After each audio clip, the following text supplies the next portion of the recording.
안녕하세요. 사연에 빠지다의 DJ 민영입니다. 오늘도 두 가지 사연 준비되어 있으니 끝까지 함께 해주시고요. 구독과 좋아요 버튼도 눌러주세요. 그럼 오늘의 사연 함께 시작해 볼게요. 안녕하세요. 저는 추리소설 작가가 되고 싶어하는 작가 지망생이에요. 나이는 만으로 45살이고 두 아이도 키우는 주부이자 엄마이지만 지금은 치열했던 시기를 지나 시간적으로 여유가 되고 보니 뒤늦게 작가라는 꿈을 갖게 된 사람이죠. 지망생이라고는 하지만 아직 저에게 변변한 작품은 없답니다. 요즘 책을 읽고 서평이나 간단한 글을 쓰면서 습작을 하고 있어요. 그러던 차에 문득 제가 구독하고 자주 보는 여기 유튜브 채널에서 사연을 모집하고 있다는 글을 보았어요. 좋은 기회라고 생각하고 이렇게 제 이야기를 쓰게 되었습니다. 제 사는 이야기 한번 들어봐 주시겠어요? 제 이름은 규원이입니다. 어느 곳에서나 제 이름은 남자로 착각하는 경우가 어려서부터 종종 있었어요. 어릴 때 반 남자애들이 제 이름이 남자 같다는 이유로 놀리기 일쑤였어요. 전 억울한 마음에 왜 딸에게 이런 이름을 지어줬냐고 엄마에게 물었죠. 아빠가 아들을 많이 바라셨는데 태어난 네가 딸인 거 알고도 중성적인 이름을 지어주신 거야. 이렇게 말씀하셨어요. 그런데 이름만큼이나 제 성격 자체도 여성적이지는 못해요. 아주 이성적이고 감정을 자제하는 면이 우리 아버지를 많이 닮았다는 말씀을 많이 듣고 자랐죠. 제 생각에도 전 다른 여자들보다 감정을 자제하고 이치에 맞는 행동을 추구하는 점이 좀 남다르다 싶어요. 달달한 연애 드라마보다는 반전과 복수가 살아있는 드라마나 소설이 제 취향이고요. 그래서인지 어릴 때부터 저의 장래 희망은 검사였습니다. 나쁜 놈들을 법으로 처단하는 검사는 너무 냉철하고 지적으로 보여 제 꿈이었어요. 우리 아버지는 사회학과 대학 교수셨는데요. 어린 저에게 판검사가 딱 어울린다면서 제 꿈을 지지해 주셨습니다. 아버지는 완벽주의적 성격을 가진 분이셨어요. 우리 집은 이런 아버지 때문에 늘 먼지 하나 없이 반질반질하고 청결한 상태를 유지했고 전 어디서나 사람들 앞에서 항상 예의 있고 반듯한 모습으로 있어야 했어요. 학교 성적은 당시의 학창시절만큼이나 탑을 유지해야 한다고 강요하셨어요. 그리고 실수를 조금이라도 하면 자식이라거나 어린 나이라고 해도 용납해 주시지 않았어요. 아버지가 강의 자료나 책을 집필하시는 일을 전 국민학교 때부터 도와드렸는데요. 사실 10살 남짓한 아이가 글을 쓰다가 오타를 쓸 수도 있잖아요.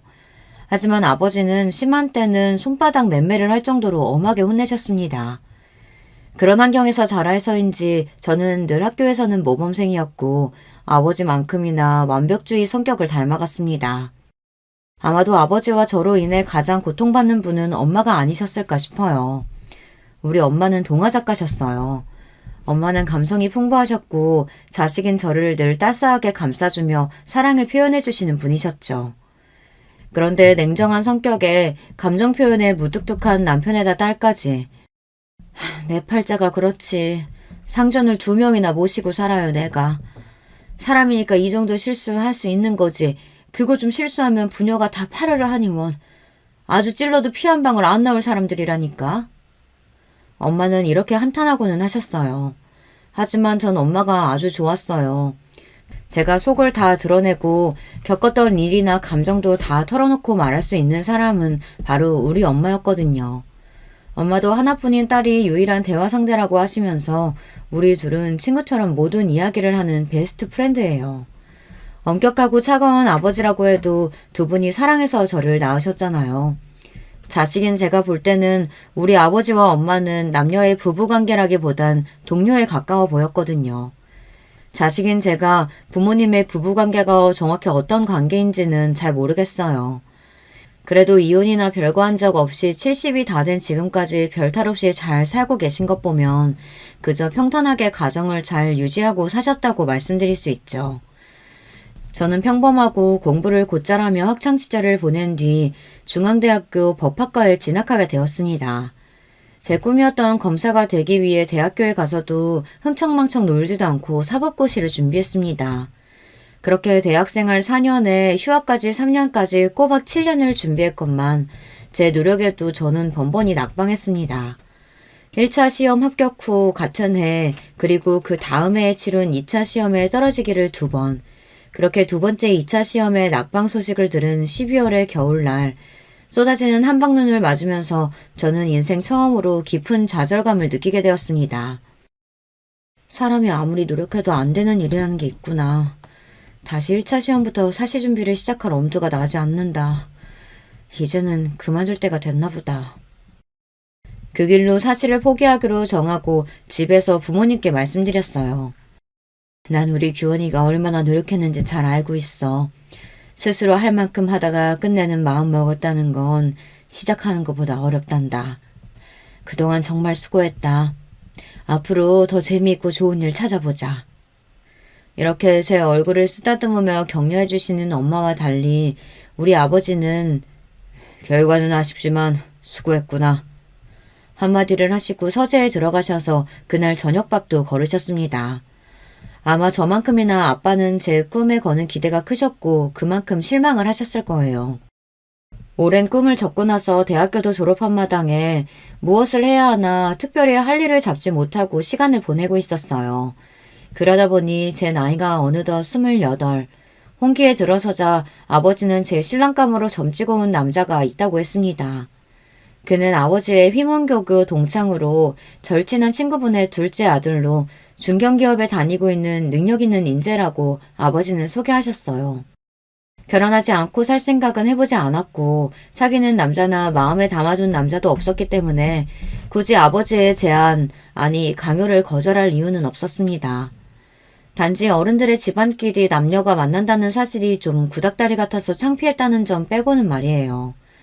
어쨌든 어른들끼리 정하신 날짜에 전 단정한 정장을 입고 워커힐 호텔로 갔습니다.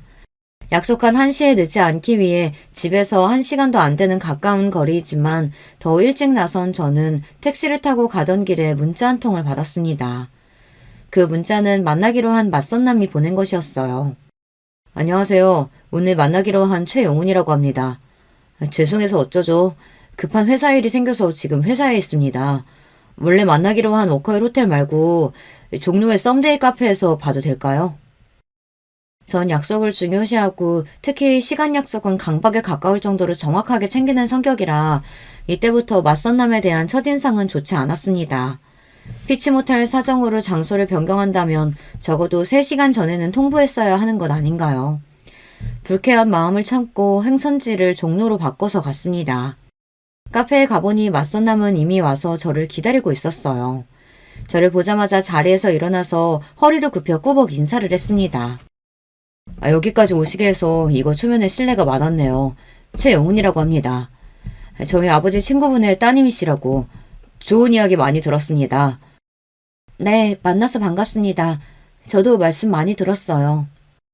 영훈 씨는 네이비색 스트라이프 수트 정장을 입고 있었고 머리는 깔끔하게 빗어넘긴 멋있는 회사원의 모습을 하고 있었어요.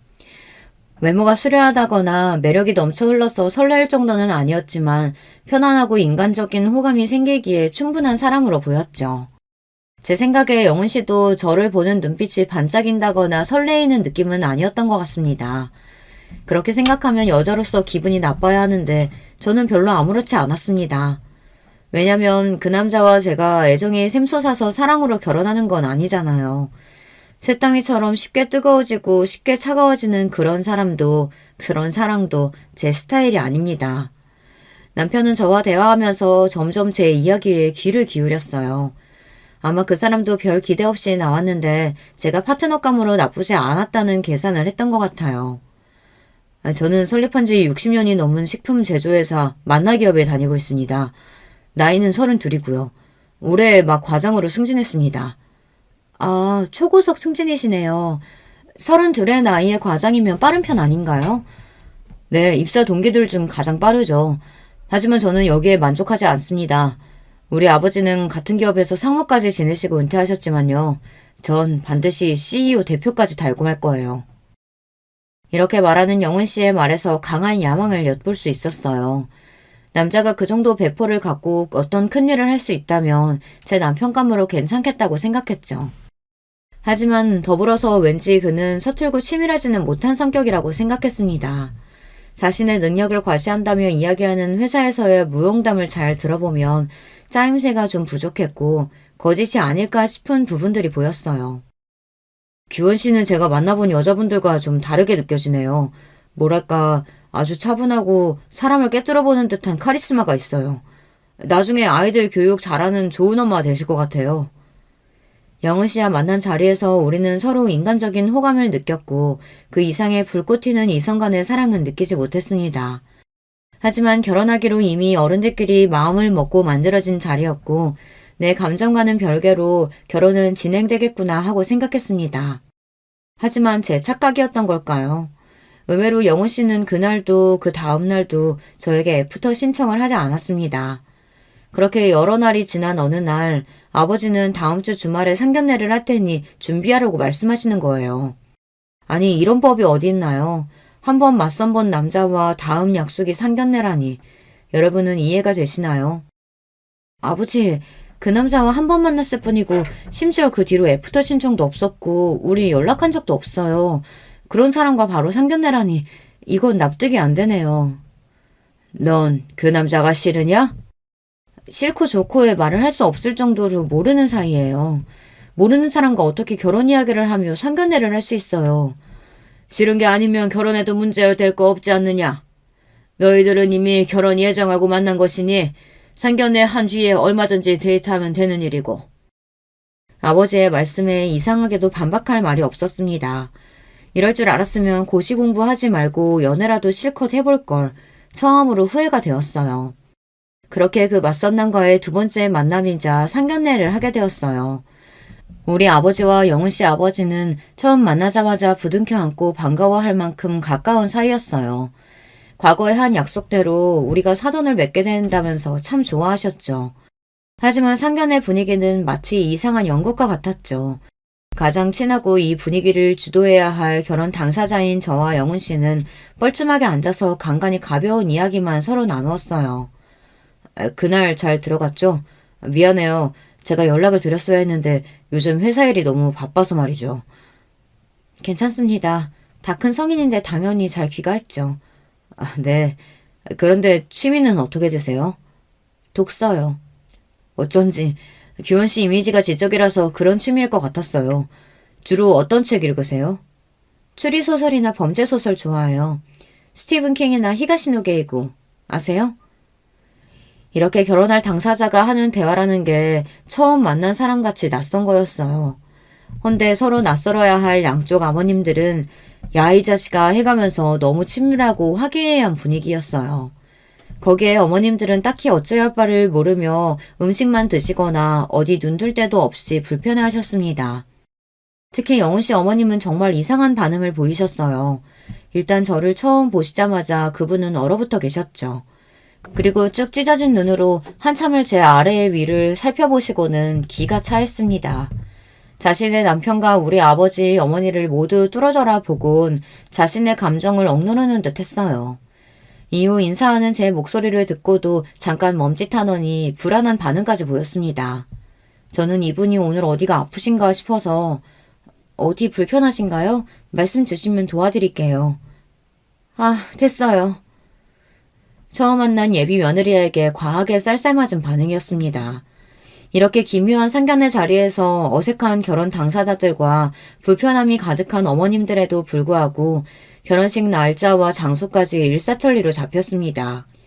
무려 2달 반 뒤에 급박한 날짜였지만 양쪽 아버지들의 추진력으로 결혼 준비는 빠르고 차질 없이 이뤄졌어요.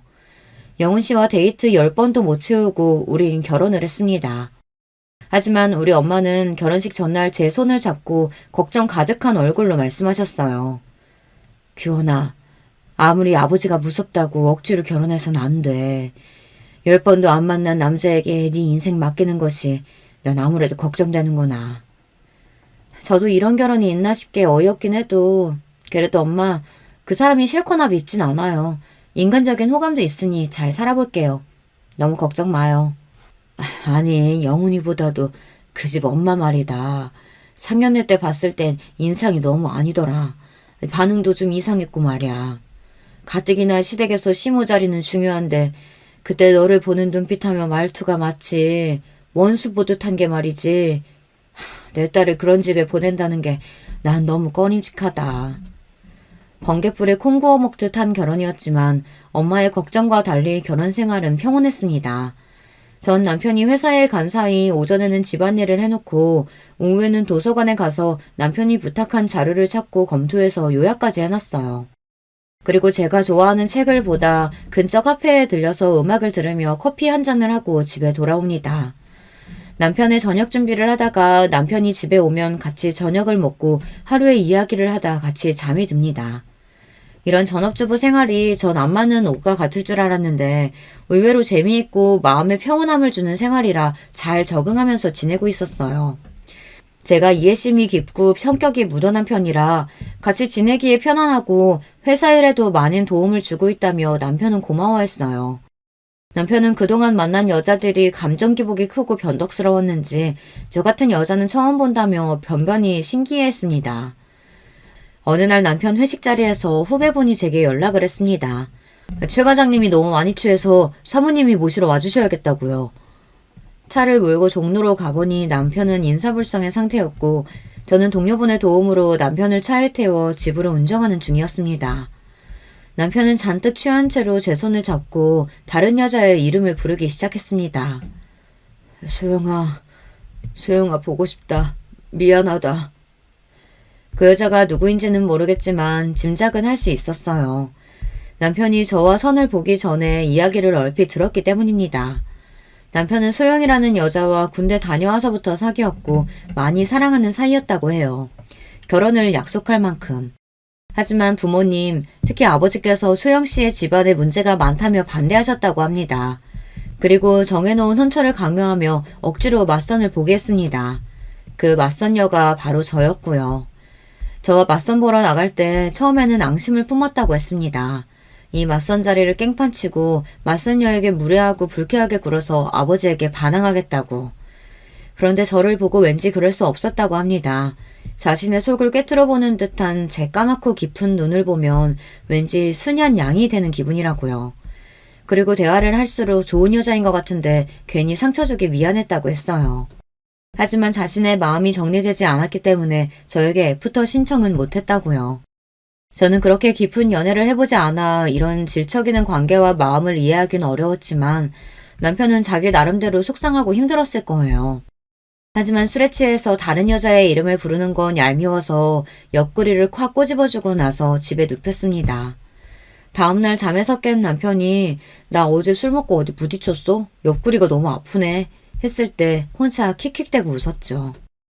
결혼생활 1년 만에 첫 아들을 낳았고 1년 뒤에는 둘째 딸을 출산하고 연년생 아기들을 키우면서 저는 많이 바빠졌습니다.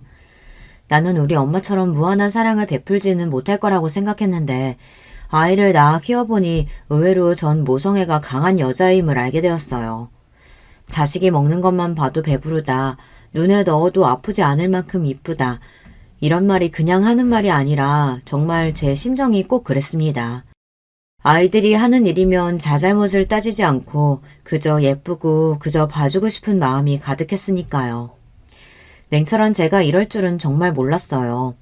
출산과 육아는 정말 놀라운 경험인 것 같아요. 그때부터 저의 인생은 아이들뿐이라고 해도 과언이 아니었습니다. 어차피 남편은 회사에서 성공하는 야망을 가진 남자로 평일에는 밤늦도록 회사에 있고 주말에는 윗사람들에게 잘 보이기 위해 그들을 따라 골프며 등산이며 다니느라 바빴습니다. 그리고 이 남자에게는 부성애 같은 것은 없어 보였어요. 우리 아이들과 잘 놀아주거나 교육에 관심을 갖지 않았거든요. 다른 집 여자들은 이런 얘기를 들으면 서운하겠다, 남편에게 바가지라도 긁어봐라 이렇게 이야기했지만 저는 아무렇지도 않았습니다. 이 남자가 가정적이고 애들을 살뜰히 챙길 만한 위인이 못 된다는 것을 임신 초기에 깨달았기 때문이에요. 제가 입덧이 심했던 임신 3개월 때의 일이 생각나네요. 저는 원래 식탐이 없고 평생 소식하던 사람인데 입덧 때는 갑자기 음식이 안 먹히다가 또 갑자기 음식을 한꺼번에 많이 먹는 이상한 경험을 했습니다. 여보, 일주일 동안 음식이 안 먹혀서 물밖에 못 먹었는데 갑자기 오늘 새벽부터 아구찜이 너무 먹고 싶어요. 퇴근할 때 회사 근처 단골집에서 포장해 줄 수 있어요? 남편이 회사에 있을 때 전화해서 이렇게 부탁했어요. 나 오늘 회식이라 안 되겠어. 회식 끝나면 거기 가게 문 닫을걸? 당신이 회식하는 중간에 나가서 포장해 오면 되지 않겠어요? 내가 먹고 싶다기보다는 뱃속에 아이가 먹고 싶은 것 같아요. 자기가 먹고 싶으면서 애기 핑계는. 그냥 참으면 안 돼? 아구찜이 뭐라고. 모냥 빠지게 회식하는 남자가 중간에 나가서 마누라 걸 사가겠어? 남편은 이렇게 단칼에 거절하고선 그날도 술이 떡이 돼서 밤늦게 귀가했습니다. 남편은 원래 저나 애들을 잘 챙기지 않는 무심한 남자라는 걸 잘 알고 있고 어지간한 일에는 서운해하지도 않는 저였지만 이때는 임신한 때라 그런지 너무하다는 기억이 아직도 있어요. 남편은 그저 열심히 일하고 돈을 벌어오는 가장일 뿐 남편의 역할도 아버지의 역할도 잘 하지 못한 사람이었습니다. 그리고 사실 남편이 회사에서 일하는 성과의 절반은 제 몫이라고 생각합니다. 남편이 회사에서 CEO까지 오르겠다는 야망에 비해서 가진 능력은 부족한 사람이었어요. 머리를 잘 굴려서 전략을 갖고 계획적으로 일을 하지도 못했고 사람들을 카리스마 있게 통솔하는 능력도 없는 사람이니까요. 제가 생각했을 때 유일한 능력은 눈치가 빠르고 윗사람들에게 자신을 숙이고 아부를 잘한다는 것일까요? 물론 이것도 회사에서 성공하는 데에는 중요한 덕목입니다. 하지만 그 사람의 부족한 전력이나 사람들을 관리하는 부분은 전적으로 제 도움이 컸습니다. 덤벙거리는 성격 탓에 회사에 기일 내에 보고하고 제출해야 할 서류를 종종 잊는 일이 많았습니다. 신혼 때는 그런 남편의 심부름으로 자주 회사에 가야 했어요. 이젠 아예 제가 회사의 중요한 서류는 따로 제 USB에 복원하거나 클라우드 공용 서버에 넣어놓고 있다가 남편이 필요할 때마다 바로 회사 메일로 전송해 주었습니다. 남편은 문서를 카테고리별, 날짜별, 중요도 순으로 정리하는 법도 몰라서 제가 다 정리해서 자료를 관리하고 있을 정도였으니까요. 오래된 중요한 자료는 남편 스스로 찾지도 못하고 제가 찾아주어야 했습니다. 정말 비서가 따로 없죠. 남편은 결혼할 당시 이미 초임 과장 직급이었어요. 과장 이상이 되면 실무 능력만큼이나 부하 직원을 관리하는 능력이 점점 중요해집니다. 남편은 밑에 사원 대리급과 마찰이 생길 때마다 감정적이고 급하게 처리하려는 경향이 강했어요.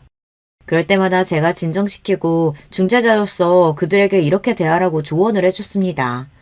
막상 내 말대로 해보니 부하 직원들은 점차 남편에 대한 반감을 거두고 지시를 잘 듣게 되었습니다. 그리고 부서에서는 남편이 부하 직원들 통솔을 잘한다며 인사고과를 잘 받을 수 있었죠. 그래서 하루에도 여러 차례 전화를 걸어오는 남편은 저에게 회사에서 일어난 이런저런 이야기를 하며 저에게 조언을 구하고는 했어요. 제가 지인들과 모임 자리에 있을 때 이렇게 남편 전화를 받는 모습을 보고 어떤 엄마는 부러워했어요. 어머, 우리 남편은 회사에 있을 때 전화 한 통도 안 하는데 규원 씨 남편은 아내가 이렇게 보고 싶으신가 봐. 몇 번이나 전화를 하시네요. 규원 씨 정말 사랑하나 봐요. 이렇게 속모르는 말씀을 하셨어요. 저는 굳이 거기다가 대고 별다른 말 하지 않고 슬며시 웃을 뿐이었습니다. 사랑은커녕이요. 그냥 아무것도 할 줄 모르는 어린아이 가르치는 것일 뿐이죠. 그 이외에 신제품 개발 출시 등 회사에서 내리는 중요한 결정에도 제가 꼭 필요했습니다. 소비자의 기호나 선호도 등 마케팅 자료를 찾아서 분석한 뒤 남편에게 의견을 주면 제 말대로 회사에서 결정하고 발표했으니까요. 심지어 집에 와서 회사 기획안 가이드나 전략 방향 등은 제가 잡아주고는 했습니다. 이런 걸 보면 남편은 회사에서 얼굴 마담이고 실제로는 제가 일한 것과 다름없어요. 거의 저의 마리오네트 수준입니다. 다행히도 남편은 회사에서 승승장구할 수 있었어요. 연봉은 같은 연차 대비 최상위로 이미 1억이 넘어섰고 그 이후에도 늘 연봉이 높았어요. 어느 주말 남편이 아버지께 부탁드릴 일이 있다며 시댁에 방문하자고 했습니다. 아버지, 우리 인사팀 상무님이 아빠 후배 맞죠? 저 이번 미국 파견원으로 나가고 싶은데 힘 좀 써주세요. 아, 나랑 돈독했던 후배놈이니 어렵지 않을 거다. 그런데 왜 파견원이냐? 파견 근무면 애들이랑 시원애미는 같이 못 가잖니. 이왕이면 주재원으로 가족들 다 같이 가서 애들 미국에서 학교도 보내면 더 좋지. 뭐? 안 돼. 우리 아들이랑 손자들 미국 가면 잘 못 볼 거 아니야. 아들, 꼭 미국 가야겠니? 널 보낼 생각하면 엄마는 벌써부터 가슴이 아프단 말이야. 몇 년이나 있는다고 가족들을 다 같이 가겠어요. 괜히 고생만 하지. 여보, 이런 이야기는 미리 나랑 상의했으면 좋았을 텐데요. 우리 애들 미국에서 지내는 것도 좋은 경험일 것 같아요. 회사 일로 한국에 들어와야 하면 당신만 들어오고 제가 미국에서 애들 케어해도 괜찮아요. 얘, 너는 무슨 말을 그렇게 하니? 우리 아들만 죽어라 고생하다가 하라는 거 아니야? 신세 좋게 집에서 애들이나 키우면서 바깥 일은 남편이 하자는 대로 하면 따르는 거지. 난 우리 명훈이가 미국 가서 자기 뜻 펼치는 게 좋겠구나. 엄마가 따라가도 되지? 남편 회사 일 결정을 실제로 제가 다 하고 있다는 얘기를 하고 싶었지만 시몬은 아주 감정적인 분이고 말이 통하지 않아서 전 아무 말 하지 않고 가만히 있었습니다. 그리고 남편은 미국 지사 파견 근무로 1년 정도 나가 있게 되었어요. 하지만 남편이 미국으로 파견 근무를 나간 속셈은 따로 있었다는 것을 나중에 알게 되었습니다. 파견 근무에서 돌아와서 남편의 친구들이 집에 모여 와인 파티를 하게 되었어요. 파티 음식을 내오려고 그 자리를 잠깐씩 오가며 남편 친구들이 하는 이야기를 듣게 되었습니다. 야, 너 미국에서 재미 좋았다면서? 진철이가 그러더라, 현지처. 뭔 소리야, 현지처라니. 아, 소영이 얘기야? 소영이가 미국에 있는 법원에서 몇 년 일하고 있다고 해서 나도 해외 근무 핑계대고 같이 가서 지냈지. 회사 커리어도 쌓고 자유롭게 소영이랑도 지내고. 이 자식, 그렇게 좋았냐? 신소영, 그 여자의 이름을 여기서 다시 듣게 되다니 남편이 미국에서 근무한 이유가 예전 여자랑 지내기 위해서였다니 그 사실을 알고는 배신감에 몸이 떨렸습니다. 파티가 끝나고 저는 남편에게 가서 조용히 이야기했어요. 지나간 과거는 용서해줄게. 첫 딸린 네가 신나게 그 여자랑 즐긴 그 1년도 말이야. 앞으로도 그 여자랑 만나서 내 애들 아빠가 불륜남이라는 게 알려지면 난 용서 안 해. 그 여자랑 정리하고 그 증명을 해와. 내가 직접 그 여자 만날 수도 있어. 그리고 무슨 일이든 할 거야. 내 성격 알죠? 남편은 처음 보는 저의 무서운 협박에 적지 않게 놀란 것 같았어요. 다음날 저는 최 과장의 미국 지사 근무, 미국의 현지처와 동거하기 위해서 라는 제목으로 글을 써서 남편의 메일로 보냈습니다. 회사 사내 게시판에 이거 올리면 재밌겠죠? 신소영과 관계는 끝났나요? 라고 덧붙여서 말입니다. 이러자 남편은 겁을 먹고 생각보다 빠르게 신소영과의 관계를 정리했던 것 같습니다. 남편이 결혼하고 싶은 여자이고 그렇게 많이 사랑했다고 들었는데 고작 이 정도 협박으로 정리를 하다니 좀 신기하기는 했어요. 역시 남녀간의 사랑이란 참 더덥구나 싶고 대단한 사랑이 아니라 그저 불륜이었을 뿐인 건가 싶어서 비웃음이 나더군요. 제가 말씀드렸잖아요. 남편은 그렇게 치밀하지 못하다고요. 자기가 하는 거짓말들을 제가 다 속아 넘어갈 거라고 생각하니 어이가 없었어요. 밖에서 여자애는 술집 가서 놀고 오는 건 이미 알고 있고요. 그렇게 한번 놀고 오는 거 정도는 별소리 없이 넘어가 줬을 뿐입니다. 그리고 그 남자는 자신의 커리어와 인생을 희생할 만큼 누군가를 깊이 사랑할 만한 위인이 못 된다는 것을 아내인 제가 알고 있어요. 남편이 바람 폈다는 일은 그래도 제가 감당할 수 있었어요. 결혼 생활 동안 감당하기 힘들었던 사람은 바로 시모였습니다. 사람이 누군가를 너무 미워하면 우린 그렇게 생각하잖아요. 상대방이 그만큼 미워할 짓을 했을 거라고요. 그런데 제가 당해보니 전혀 아닌 경우도 있더라고요. 시모는 그냥 저를 처음 봤을 때부터 못 볼 것을 본 것처럼 놀라고 소름끼쳐 했습니다. 제가 입을 여니 더욱 저를 뻔히 쳐다보면서 그냥 제가 싫다고 하네요. 학벌도 집안도 성격에 문제가 있어서가 자신에게 뭘 잘못해서가 아니고 그냥 싫다고 하니 당하는 당사자로서 미치고 팔짝 뛰겠더군요. 그리고 감정위복이 널뛰고 저만 보면 히스테리를 부리니까 저는 시모를 대하는 일이 너무 어렵고 힘들었습니다. 어머님, 이번 돌아오는 생신 때는 뭐 드시고 싶으신 거 있으세요? 너 입은 옷 그게 뭐니? 네가 그런 화사한 핑크색이 어울린다고 생각하니? 아휴, 꼴 사나워서 못 보겠네. 이렇게 질문에 전혀 엉뚱한 대답을 하는 데다가 밑도 끝도 없이 제 옷차림을 보기 싫다고 하는 날도 있었습니다. 시모는 제가 남편 옆에 앉아있는 것도 싫어했습니다. 남편 옆에 제가 있으면 그 사이를 비집고 들어와서 자기가 앉거나 남편을 불러내거나 아니면 저에게 다른 일을 시켰어요. 그래서 전 시댁에 가면 무조건 따로에 혼자 앉아있는 것이 편합니다. 절 잡아먹을 것 같이 구는 시모도 싫고 남편 옆에 있으면 못 살게 구니까요. 시부는 그래도 말이 통하는 이성적인 분이십니다. 며느리 사랑은 시부라고 하더니 이 집안에서 따스하게 대해주시는 분은 시부뿐인 것 같아요.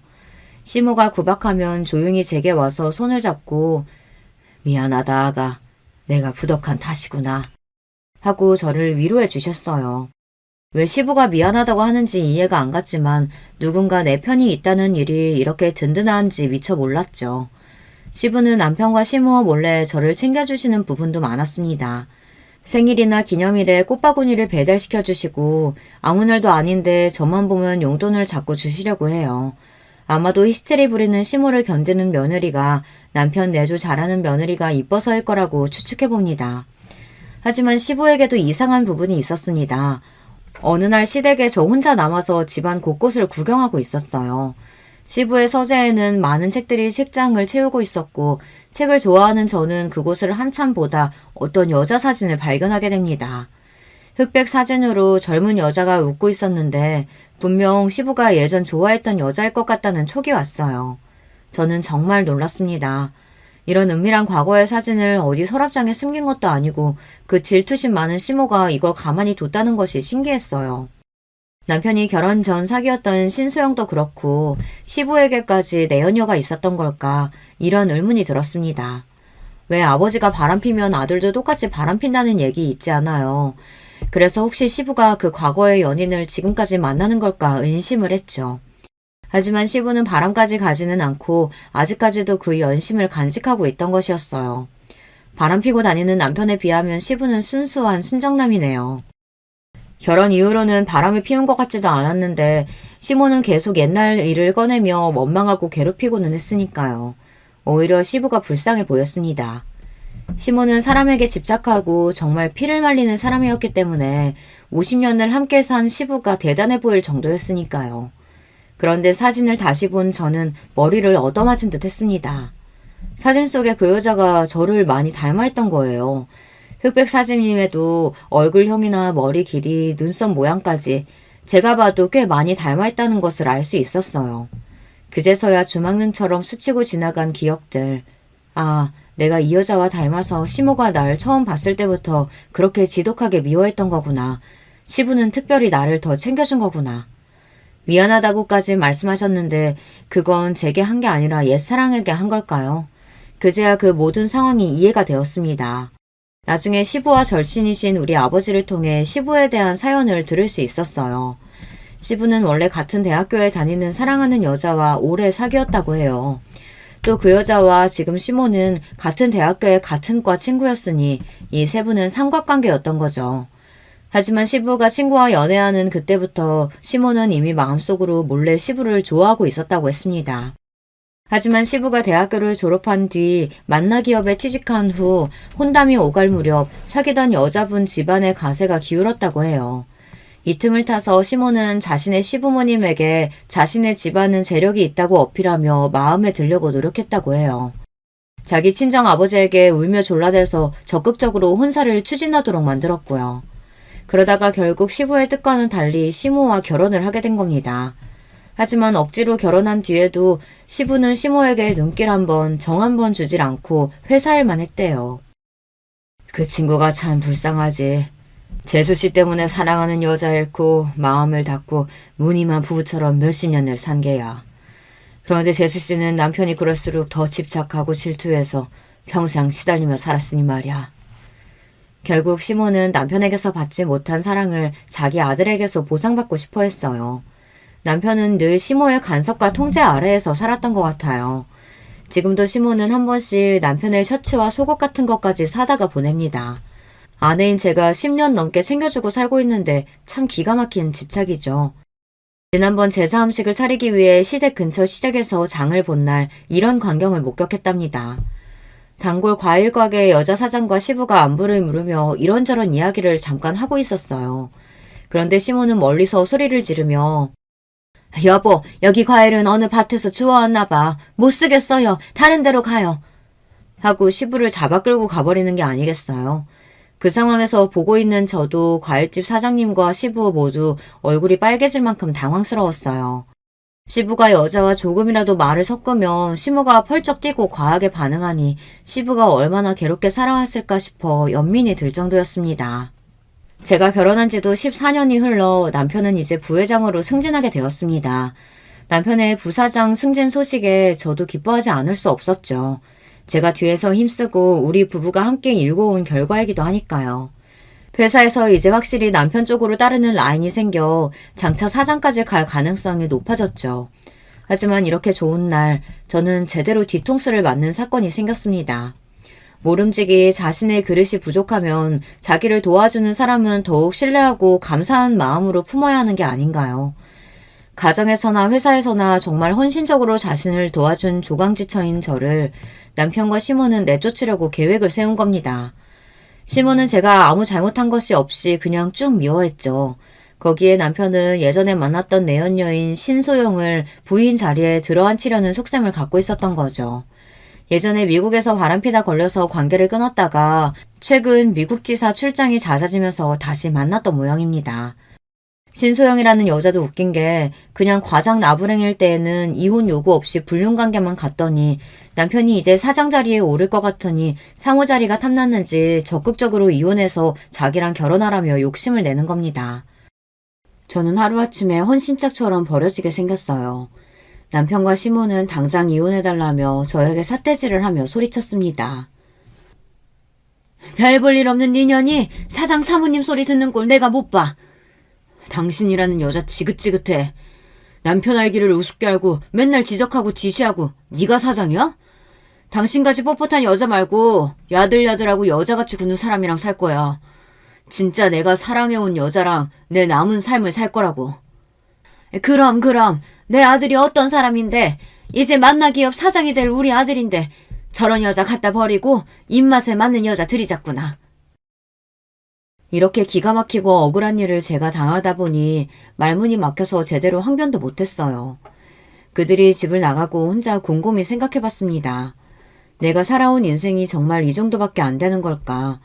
결혼 생활 전부를 남편의 출세와 아이들의 행복을 위해 살았는데 결과는 고작 이것이라니. 믿을 수가 없었고 너무 억울해서 누구라도 붙잡고 호소하고 싶었어요. 하지만 그런 제 심정과는 별개로 전 저 남편과 시모랑 계속 사는 것이 과연 옳은 일일까 하는 고민이 되었습니다. 당연히 저들에게 복수하고 싶죠. 하지만 복수하겠다고 이혼하지 않고 버티면 제 인생이 너무 시궁창같이 구질구질해질 것만 같은 거예요. 그래서 저는 쿨하게 저들의 요구대로 이혼을 해주고 제가 얻을 것은 얻어내자라는 마음이었습니다. 저는 법대 동창생 중 변호사로 개업한 친구를 만나 이혼 조정 합의서를 작성했습니다. 이혼 합의서에는 제가 요구하는 몇 가지 조건을 달았어요. 첫째, 아이들의 친권과 양육권은 내가 갖는다. 둘째, 아이들 양육비 월 700만 원, 현금 10억과 경기도 양평에 별장 명의를 넘겨달라. 별장 사용은 그 전과 동일하게 남편 시댁 모두 공동으로 가능하다. 별장의 시가는 20억이 넘습니다. 셋째, 남편은 어느 누구와 만나서 동거하든 상관없지만 법적인 혼인 및 결혼을 하게 될 때에는 아이들의 친권자이자 양육자인 저의 동의를 얻어야 한다. 왜냐하면 신소영이 법적 배우자가 되면 남편 재산에 대한 권리가 생길 것이고 둘 사이에 자식이라도 낳게 된다면 나중에 우리 애들에게 갈 유산은 확연히 줄어들 테니까요. 그리고 변호사는 따로 남편에게 협박 아닌 협박의 말을 덧붙였습니다. 아내분은 남편이 회사에서 횡령한 증거와 거래하는 벤더 업체에서 로비받은 증거 등을 갖고 계시더군요. 남편분의 회사 생활을 끝낼 수 있는 많은 비밀을 알고 계신 것 같으니 조심하시는 편이 좋겠습니다. 저와 변호사가 나중에 복수를 위해서 치밀하게 세운 이 이혼 조건을 남편은 순순히 소용했습니다. 명석하지 못한 남편은 이 조건들이 어떤 것을 의미하는지 장차 어떤 일이 생길지 예측하지 못하는 위인이니까요. 오히려 시모는 현재 우리가 함께 살고 있던 일원동 빌라에 대해 재산 분할을 하지 않아 다행이라며 그가 10억과 별장 명의 따위 얼마든지 줄 수 있다고 좋아했습니다. 일원동 빌라는 시가가 40억 가까이 되지만 저는 그것은 탐나지 않았습니다.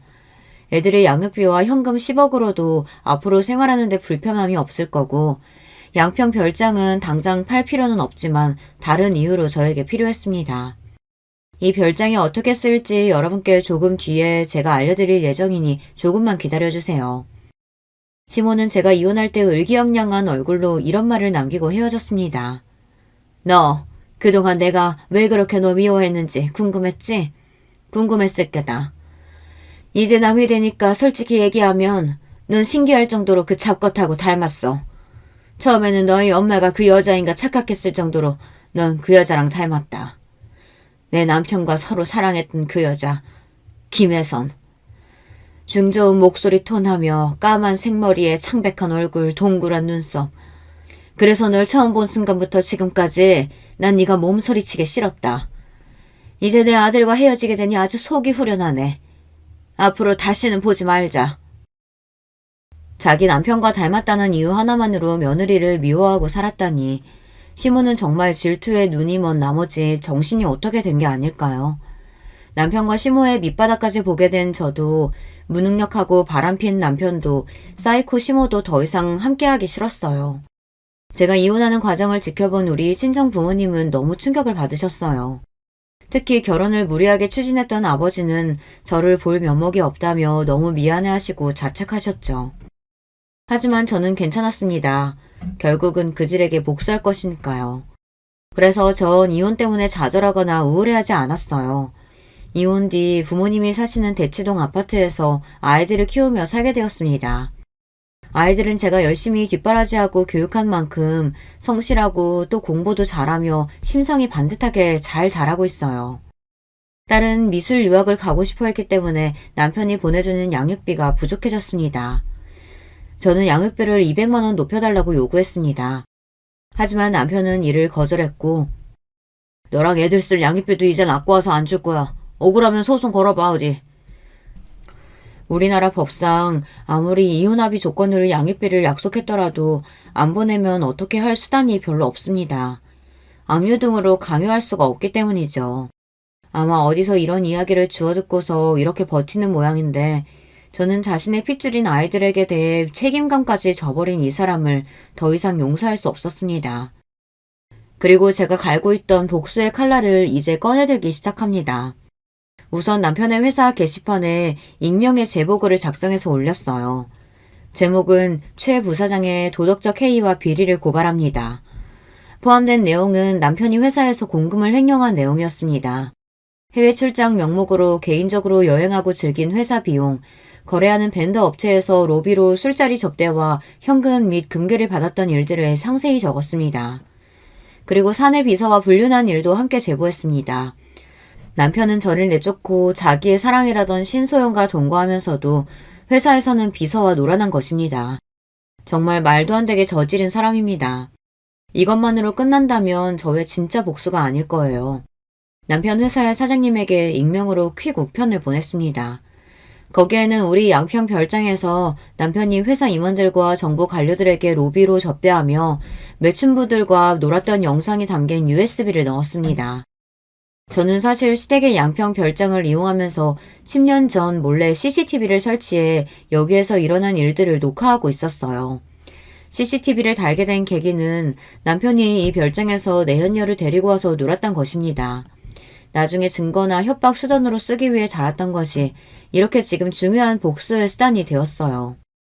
복수의 결과는 오래되지 않아 금방 나타났습니다.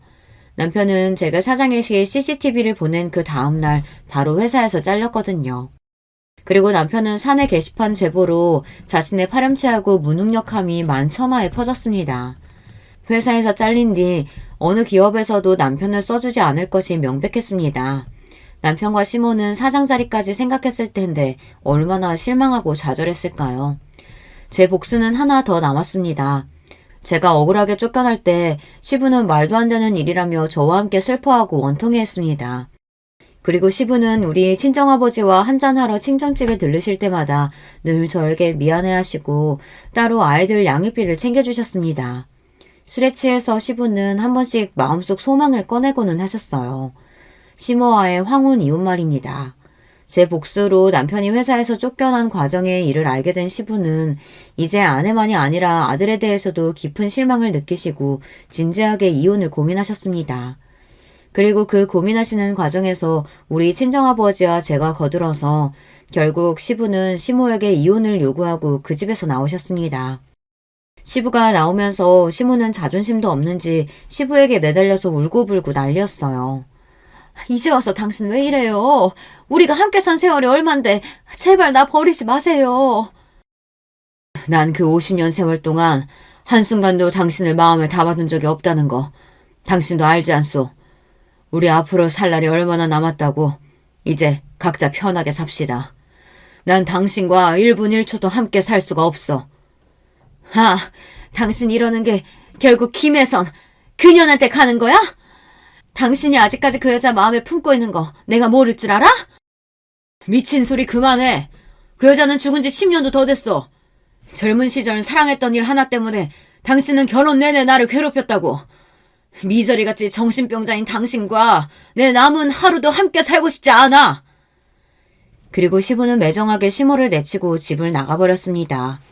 남편은 회사에서 쫓겨나와 직업도 구하지 못하고 내연녀 신소영에게 버림받은 채 매일 술을 마시고 백수로 살고 있습니다.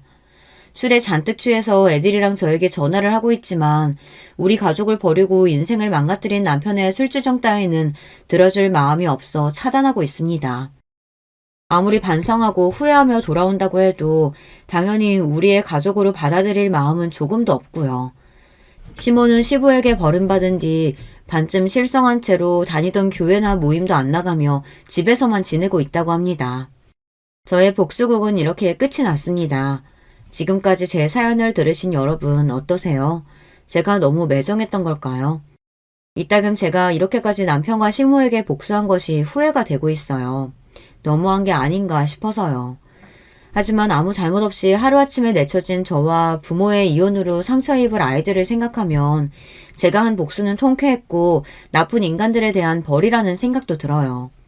제가 쓴 글을 봐주신 여러분께 깊은 감사의 말씀을 드리며 전 여기에서 이야기를 마쳐볼까 합니다. 들어주신 모든 분들 안녕히 계세요. 여러분, 두 번째 사연 시작하기 전에 좋아요, 구독 꼭 눌러주실 거죠? 그럼 두 번째 사연 바로 시작합니다. 안녕하세요. 저는 결혼 7년차 평범한 40대 가장입니다. 저희는 5식구인데요. 쉴 틈 없이 사고를 치는 첫째 아들과 아직은 아빠가 제일 좋다는 둘째 딸, 그리고 사랑하는 아내와 그런 아내를 키워주신 장모님, 이렇게 지내고 있죠. 장모님께서 저희와 함께 지내게 되신 것은 최근입니다. 정말 말도 안 되는 일이 저희 가족에게 있었거든요. 저는 한창 사춘기를 겪어야 했던 중2 때 부모님을 교통사고로 잃었습니다. 두 분은 출장을 다녀오시는 길에 중앙선을 넘어온 음주운전 차량 때문에 사고를 당하셨죠. 외동이었던 저는 고모의 손에 맡겨졌습니다. 고모와 고모부 그리고 사촌들은 정말 좋은 사람들이에요. 저에게 진심으로 잘해주셨죠. 저를 가족으로 받아주셨고 그만큼 많이 아껴주셨습니다. 하지만 당시 사춘기를 심하게 겪던 저는 아무도 눈치 주는 사람이 없었는데도 죄 지은 사람처럼 항상 자신감 없는 모습으로 다녔습니다. 사촌들이 저에게 신경 써주면 써줄수록 움츠러들었는데 지금 생각하면 참 바보 같았다 싶었어요. 대학에 입학하면서 저는 고모 집을 나왔습니다. 독립을 했어요. 학교를 다니면서 아르바이트를 통해 학비를 벌었죠. 솔직히 연애는 생각도 못했어요. 제게는 그것보다도 중요한 것들이 더 많았거든요. 군대를 다녀오고 복학을 했을 때 지금의 아내는 신입생이었어요. 처음엔 선배와 후배 사이였는데 어느 순간인가 그녀에게 호감이 생기더라고요. 저와는 다르게 유쾌하고 밝은 에너지가 가득했거든요. 그래서 고백을 했고 우리는 연인이 됐어요. 저는 그녀와 결혼까지도 생각했지만 과연 우리가 결혼을 할 수 있을까 저는 늘 그게 마음에 걸렸어요. 저는 부모님도 형제도 없는 외톨이였고 가진 것이라곤 저 하나뿐인 사람이었으니까요. 그런데 처음 인사를 드리러 간 날 그녀의 어머니께서 저를 너무나도 반갑게 맞이해 주시더라고요. 먹는 모습이 정말 복스럽네. 우리 애들은 뭘 먹어도 깨작거려서 음식 해주는 재미가 없거든. 정말 맛있습니다. 어떻게 만드셨는지 레시피가 궁금할 정도예요. 어머, 말도 어쩜 이렇게 이쁘게 할까? 어머님께서는 식사 시간 내내 반찬을 권해주시면서 저를 챙겨주셨어요. 그리고는 저에 대해서 들은 것이 아무것도 없다고 하시며 이것저것 궁금한 것들을 물어보셨죠. 그런데 부모님에 관해서는 단 한마디도 하지 않으시더라고요. 순간 어머님께서 정말 몰라서 제게 물어보시는 것이 아니구나 싶었죠. 어머님은 그냥 제게 말을 걸고 싶으셨던 것뿐이었어요. 나중에 집에 가려고 일어나는데 어머님께서는 제게 빵빵한 종이 가방을 주셨어요. 오늘 잘 먹던 걸로만 조금씩 쌌어요. 혼자 산다고? 너무 음식 많으면 괜히 상하기만 할 것 같아서 한두 번 먹을 정도로만 챙겼으니까 가져가서 먹어요. 아닙니다. 이렇게까지는. 그리고 다음에 올 때는 먹고 싶은 거 미리 경아한테 말해줘요. 내가 해줄게. 엄마 그러지 마. 오빠가 부담스러워하잖아. 이걸 뭐하러 줘요. 그녀는 제 손에 들린 종이 가방을 어머님께 돌려주며 괜히 한 소리 하더군요. 순간이지만 어머님의 얼굴에 잠깐이지만 섭섭함이 지나가는 게 보였어요. 찰나였지만 어릴 때부터 가족 표정을 살피는 습관이 남아있던 제 눈엔 너무 잘 보였죠. 아닙니다. 감사하게 받겠습니다. 오빠, 엄마가 괜히 그러시는 거야. 굳이 신경 쓰지 않아도 돼. 나 주셨는데 왜 네가 그래. 가져갈 거야. 어머님은 제 말에 활짝 웃으시면서 제 손을 꼭 잡아주셨어요. 그러면서 천천히 토닥이시며 말씀하셨죠. 다음엔 우리말 편하게 해요. 어머니라고 불러주면 더 좋고. 네, 어머니. 제 대답이 마음에 드셨는지 어머님께서는 저를 꼭 안아주시면서 반찬 떨어지면 꼭 놀라오라고 하셨죠. 그렇게 예비 처가를 나서면서 저는 손에 담긴 어머님의 마음이 너무나도 감사하면서 행복했어요. 찾아뵙기 이전에는 제 상황에 괜히 마음이 무거웠는데 말이죠. 그 뒤로 저는 몇 번이고 그녀의 집에 초대를 받았어요. 어머님께서는 제 생일이나 저희 부모님 기일에도 저를 집으로 불러주셨죠. 독립하고 난 이후 그렇게 즐거웠던 생일은 처음이었던 것 같았어요. 부모님께서 살아계실 때처럼 제가 좋아하는 음식들이 가득한 밥상에서 준비된 케이크에 나이만큼 초를 꼽고는 불을 붙였죠. 고모 집에서 있을 때도 생일은 챙겨주셨지만 가족끼리 케이크 촛불은 생각도 안 했거든요. 이건 사위가 아니라 아들이네, 아들. 그러니까 이러다 우리 자리 뺏기겠어. 엄마, 어떻게 우리 다 오빠를 더 좋아하는 것 같아. 몰랐니? 너희 백을 데리고 와봐라. 내가 봤구나. 와, 말이 심하네. 어떻게 그래, 엄마? 예비 처남은 식탁에 자기가 좋아하는 음식이 하나도 없다고 우는 척을 하면서 투덜거렸어요. 그 모습에 자리에 앉은 사람들은 모두 다 빵 터지고 말았죠. 그렇게 저희는 가족들의 축복을 받으면서 결혼식을 올렸어요. 아내는 분가를 원했지만 저는 꼭 어머님을 모시고 살고 싶었어요. 회사도 가깝기도 했지만 어머님과 함께 지내고 싶었거든요. 아내는 처가살이 시키고 싶지 않다고 강력하게 말했지만 저는 전혀 그런 생각이 들지 않았기에 아내를 설득했어요. 하지만 아내보다도 더 큰 벽은 어머님이셨어요. 아이고 무슨 소리야. 이서방이 왜 여기 들어와서 살아. 됐어. 신혼인데 둘이서 알콩달콩 재밌게 살아봐야지. 애도 가져야 하고. 어머님, 저 눈치 주실 거예요? 막 처가살이 시키실 거예요? 내가 우리 사위한테? 그럴 리가. 보고만 있어도 아까운데 무슨 그런 말을. 그런데 왜 자꾸 오지 말라고 하세요? 어머님께서는 끝까지 반대를 하시더라고요. 그래서 저희는 마침 처가가 있는 아파트 같은 라인에 빈집이 있기에 그곳을 신혼집으로 정했죠. 아내는 이게 무슨 경우냐고 한참을 웃었지만 그래도 싫은 눈치는 아니었어요. 어머님께서도 그렇게까지 하는 거냐고 웃기만 하셨죠. 신혼여행을 다녀오고 나서 저희는 각자의 생활을 시작했어요. 결혼해서 달라질 것이라고 생각했던 것에 비해서 저희는 크게 변한 것이 없었어요. 아침은 가볍게 먹고 저녁은 항상 처가에 들려서 먹고 왔죠. 이럴 거면 그냥 여기서 살아. 무슨 밥을 맨날 먹으러 와? 엄마, 식비 받아, 식비. 너도 안 내는 식비를 왜 우리 사위가 내야 돼? 넌 어디 엄마한테 식비 준 적 있니? 처남, 걱정 마. 당연히 식비 드려야지. 아이고 너도 그 돈으로 우리 사위 점심이나 든든히 먹어. 어머님 밥이 너무 맛있어서 다른 건 들어가지도 않아요. 아내는 왜 이렇게 넉살이 좋아졌냐고 혀를 내둘렀어요. 연애할 때는 전혀 몰랐던 모습이라고 하면서 제 옆구리를 푹 찔렀어요.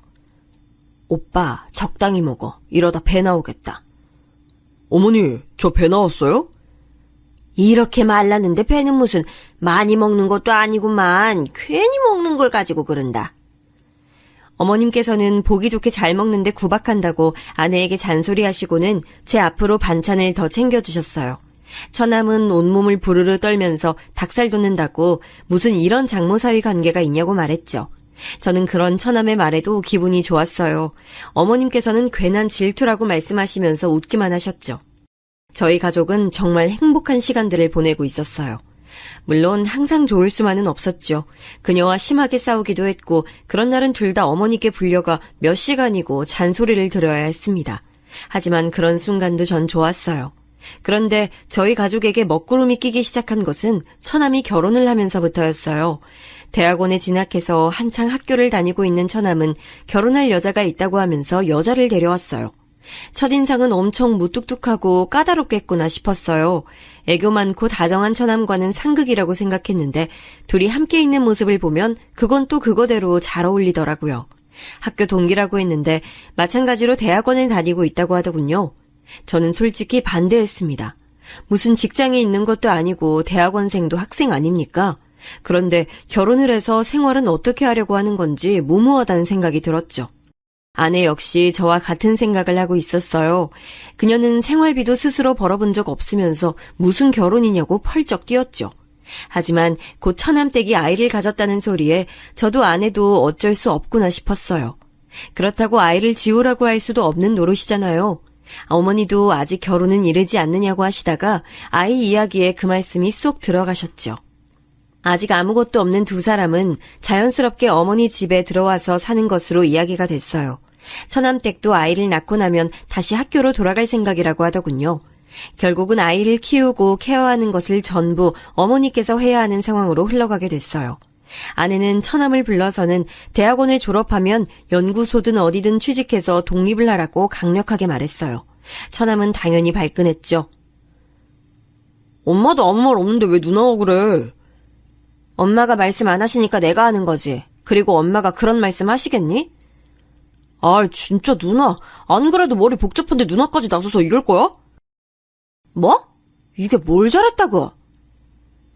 아내와 처남은 이야기 시작부터 서로에게 으르렁거리며 언성을 높였어요. 저는 우선 두 사람에게 진정하라고 하고는 처남을 보며 말했어요. 처남, 결혼하고 나면 이제 성인이잖아. 아이가 태어나는 일은 좋은 일이지만 아무리 그래도 처남도 처남댁도 그렇게 학교로 가면 아이를 키우는 일은 전적으로 다 어머니가 챙기셔야 하는데 어머니 연세도 생각해야지. 그건 저도 알죠. 그만큼 저희도 신경 쓸게요. 설마 엄마한테 애 맡기고 나 몰라라 그렇게 할 리가 있겠어요? 그리고 말이 나왔으니 하는 건데요. 매형도 맨날 우리 집 와서 밥 먹잖아요. 그거랑 뭐가 달라요?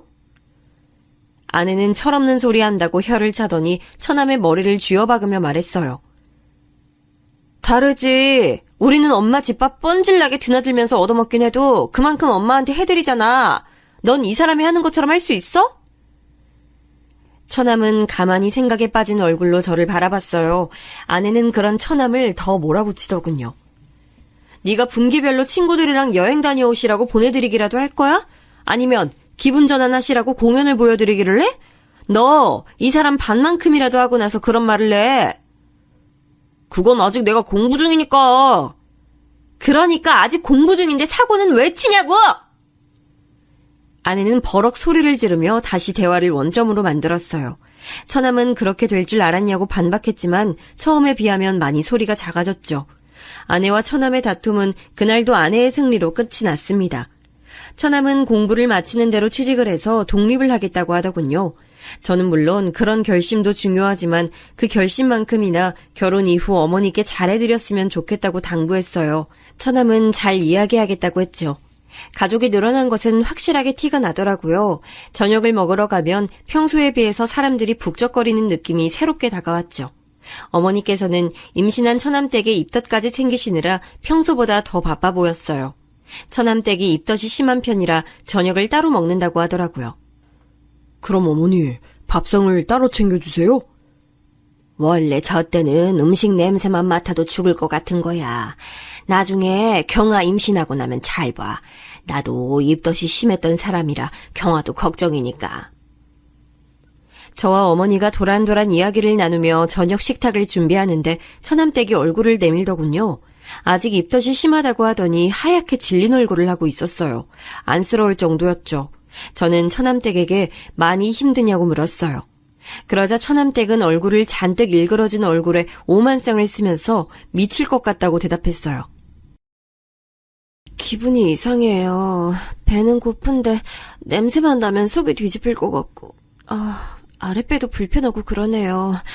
제 몸인데 제 몸이 아닌 것 같아서 자꾸 짜증도 나고요. 진즉에 알았더라면 아니에요. 처남댁은 많이 힘든지 속사포처럼 하소연을 쏟아내다가 화들짝 놀라며 입을 다물었어요. 저는 다음 말이 대충 짐작이 갔지만 못 들은 척했죠. 어머니께서 음식 냄새 나는데 그냥 들어가 있으라고 하자 처남댁은 기다렸다는 듯이 방으로 쏙 들어가더군요. 그 뒷모습을 바라보며 저렇게 어린데 아이를 낳고 제대로 키울 수는 있을까 걱정이 됐어요. 아마도 어머니께서 마음고생을 많이 하실 것 같은 느낌이 들었어요. 어머니 말씀처럼 처남댁의 입덧 시기가 지나갈 때쯤 아내도 임신 소식을 전했어요.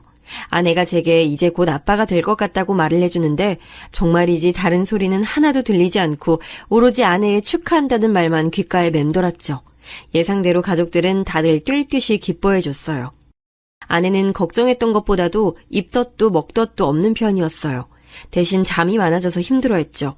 차츰 아내 배가 불러오기 시작할 때쯤 처남댁은 어여쁜 여자아이를 출산했어요. 어머니께서는 첫 손주라 그러신지 기분이 묘하다고 하시더군요.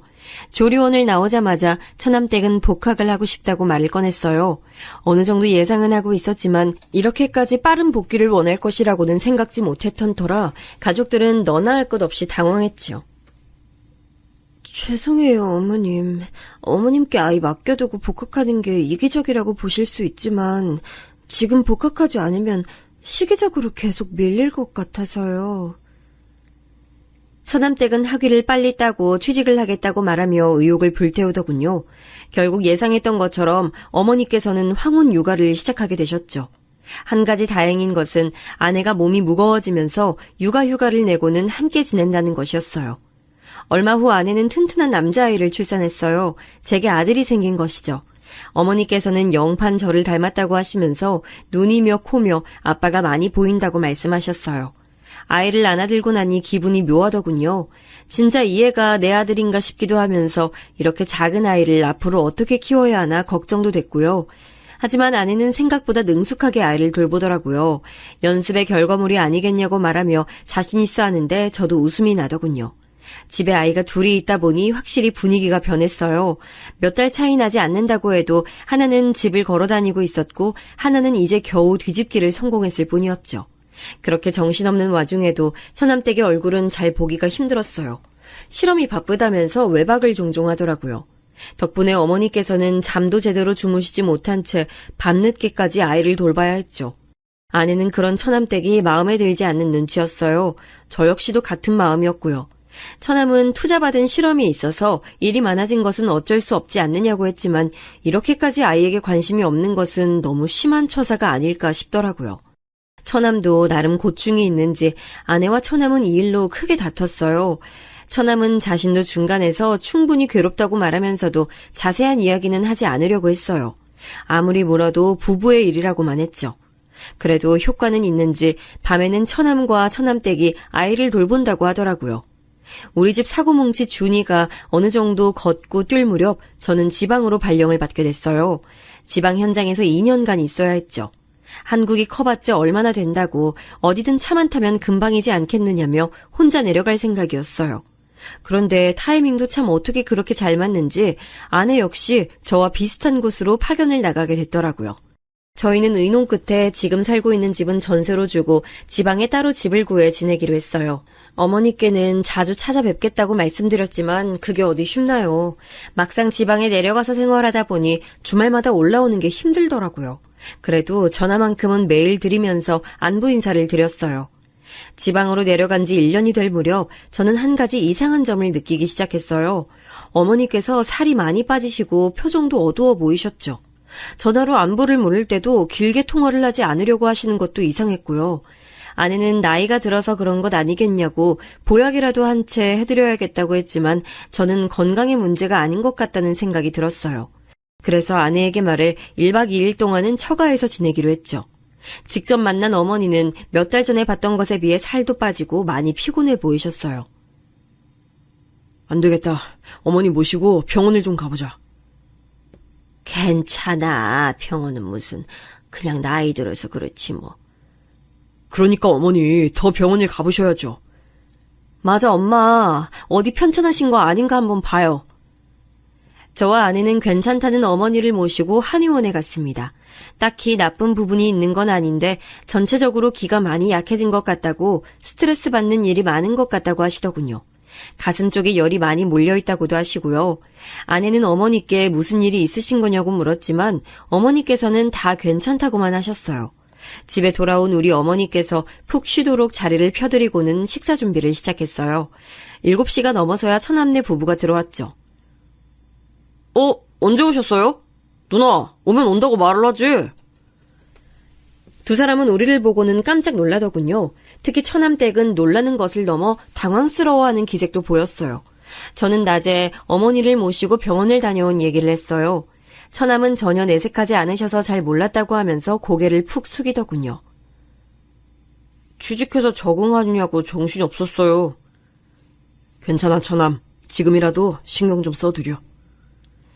저는 처남의 어깨를 두드려주며 약을 지었으니 잘 챙겨 드실 수 있도록 신경을 좀 써달라고 말했죠.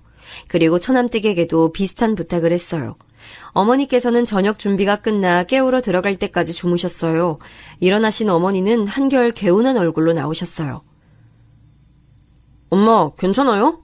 어디 불편한 곳은요? 매형이랑 한의원 다녀왔다면서요. 기분은 좀 어때요? 어머니는 처남의 질문에 대답을 하면서 자꾸 처남댁을 힐끗힐끗 쳐다보셨어요. 물론 잠깐 시선이 움직였다가 다시 아무렇지 않은 듯이 행동하셨지만 제 눈엔 다 보이더라고요. 그 뒤로도 그런 모습들은 계속해서 보였어요. 식탁에 앉아 식사를 하는데도 반찬을 집어 드시면서 처남댁에게 자꾸만 시선을 주시더라고요. 마치 무언가 허락을 구하는 사람처럼 말이죠. 물론 제가 오버해서 생각했을 수도 있지만 찝찝한 기분을 무시할 수가 없었어요. 식사가 끝나고 준비는 우리가 했으니 뒷마무리는 너희가 하라며 아내는 어머니를 모시고 거실로 나갔어요. 어머니께서는 불편한 듯 주방으로 시선이 갔어요. 어머니, 뭐 불편하신 것이라도 있으세요? 물이라도 가져다 드릴까요? 제 말에 어머니께서는 소스라치게 놀라면서 아무것도 아니라고 하셨죠. 아내 역시도 뭔가 이상하다는 것을 눈치채기 시작했어요. 뭘 그렇게 놀라세요? 내가 놀라기는 뭘. 어머니께서 말씀을 얼버무리셨어요. 곧 처남댁이 과일을 가지고 나오더군요. 그녀는 사과를 예쁘게 깎아서는 어머니께 드셔보시라고 내밀었어요. 어머니께서는 잠시 망설이다가는 잘 먹겠다고 말씀하시면서 과일을 받아 드셨어요. 그 순간이었습니다. 정말 잠깐이었지만 어머니께서는 처남댁과 손이 닿자 흠칫 놀라시는 게 보였죠. 저는 이 문제가 처남댁과 연관이 있겠구나 싶은 생각이 들었어요. 물론 제가 잘못 본 것일 수도 있지만 저녁 시간부터 줄곧 이상한 어머니의 행동에는 다 처남댁이 연관되어 있구나 싶었죠. 저녁에 잠자리에 들어서 저는 아내에게 솔직히 제 생각을 말했어요. 아내는 처남댁과 무슨 상관이 있다는 말이냐고 물었지만 저도 확실한 것은 없던 터라 그냥 의심만 간다고 말했죠. 지금 심증만 있다는 거잖아. 무슨 범죄 드라마 찍어? 말 그대로 그냥 내가 보기에 그렇다는 거야. 근데 엄마는 괜찮다고 별일 없다고 하시잖아. 몇 번을 물어도 똑같이 대답하실걸? 그러니까 다른 방법이 필요하다는 거지. 저는 망설이다가 아내에게 CCTV를 집에 달아보는 것이 어떻겠냐고 물었어요.